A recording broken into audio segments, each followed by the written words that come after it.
آئیے ضرور آئیے جی سلمان اکرم راضی صاحب بتائیے گا آج کیا اہم پیش رفت ہوئی ہے بخصوص دیکھیں آج مقدمے کی جو سماعت ہے وہ صحیح معنوں میں شروع ہوئی ہے. جو 8 جج صاحبان کا 12 جولائی 2024 کا فیصلہ ہے اس کو پڑھا گیا ہے. اس کا جو پڑھنا ہے وہ شروع ہوا ہے.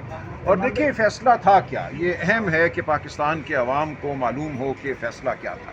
فیصلہ یہ تھا کہ پی ٹی آئی کے جو اراکین تھے, جو پی ٹی آئی کے امیدوار تھے, ان کو غلط طور پہ الیکشن کمیشن آف پاکستان نے آزاد امیدوار قرار دیا.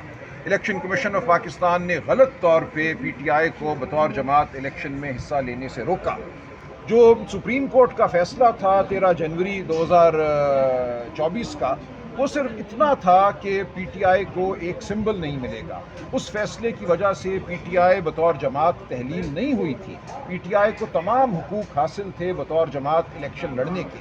اس لیے الیکشن کمیشن کا یہ کہنا کہ پی ٹی آئی بطور جماعت الیکشن نہیں لڑ سکتی, اس کے جو امیدوار ہیں ان کو پی ٹی آئی کا امیدوار تصور نہیں کیا جائے گا, ان کو آزاد امیدوار تصور کیا جائے گا, یہ قطعاً غیر آئینی اور غیر قانونی تھا. تو 8 جج صاحبان نے یہ کہا کہ یہ جو غیر قانونی عمل الیکشن کمیشن آف پاکستان سے سرزد ہوا, اس کی سزا پاکستان کے عوام کو نہیں ملنی چاہیے. ان تمام اراکین کو جو در حقیقت پی ٹی آئی کے کینڈیڈیٹ تھے, پی ٹی آئی کے حمایت یافتہ تھے, ان کو پی ٹی آئی ہی کا ممبر سمجھا جائے گا. پی ٹی آئی کو پارلیمان میں موجود پارلیمانی جماعت سمجھا جائے گا, اور جو پی ٹی آئی کے ممبر پارلیمان میں ہے اس کے تناسب سے متناسب نمائندگی کی بنیاد پہ خواتین کی اور غیر مسلموں کی جو نشستیں ہیں وہ پی ٹی آئی کو دی جائیں گی. تو یہ ہے ہمارا مقدمہ.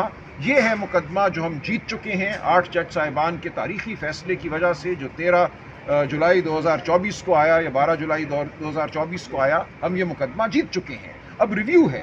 ریویو میں ایک فیصلے کو رد کرنے کے جو گراؤنڈ دیے گئے ہیں وہ انتہائی مختصر ہیں, اور ہماری یہی استدعا ہے کہ ان مختصر گراؤنڈز کی گرفت میں یہ ریویو نہیں آتا. اس ریویو کو ڈسمس ہونا چاہیے.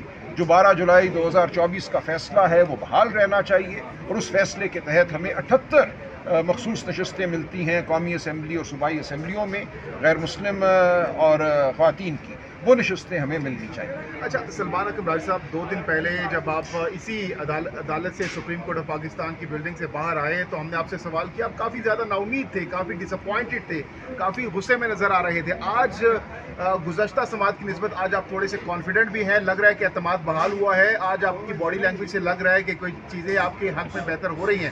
تو کیا کہنا چاہیں گے, واقعی آپ پر امید ہیں یا اعتماد بحال ہو چکا ہے آپ کا اس آج کی سماعت کے بعد؟ نہیں دیکھیں, ایسا کچھ نہیں ہے. نہ میں اس دن کوئی ابتر حالت پہ تھا, نہ آج بہتر حالت میں ہوں. اس دن صرف یہ تھا کہ جو حکومتی وکلاء ہیں ان کی بحث سننے کا موقع ملا تھا. وہ بحث انتہائی نامعقول نوعیت کی بحث تھی. وہ پاکستان کے تمام بنیادی حقوق کے منافی بحث تھی. تو اس حوالے سے ایک خفگی تھی شاید. یہ کہنا کہ عدالت کے حوالے سے کوئی نا امیدی تھی یا آج عدالت کے حوالے سے کوئی زیادہ میں پر امید ہوں, دونوں باتیں غلط ہیں. میں اب یہ کہا کرتا ہوں کہ 26ویں آئینی ترمیم کے بعد ہم عدالت کے سامنے اس لیے پیش ہوتے ہیں کہ پیش ہونا ہمارا فرض ہے, ہمیں پیش ہونا ہے. اس کا امید سے کوئی تعلق نہیں ہے. یہی عدالتیں ہیں جو ہمیں میسر ہیں. ہماری جان, مال, زندگی, عزت سب انہی عدالتوں کے ہاتھ میں دے دی گئی ہے 26ویں آئینی ترمیم کے بعد. تو ہم نے انہی عدالتوں کے سامنے پیش ہونا ہے. لیکن بالآخر جو عدالت سب سے بڑی ہمارے لیے ہے زمین پر, وہ عوام کی عدالت ہے.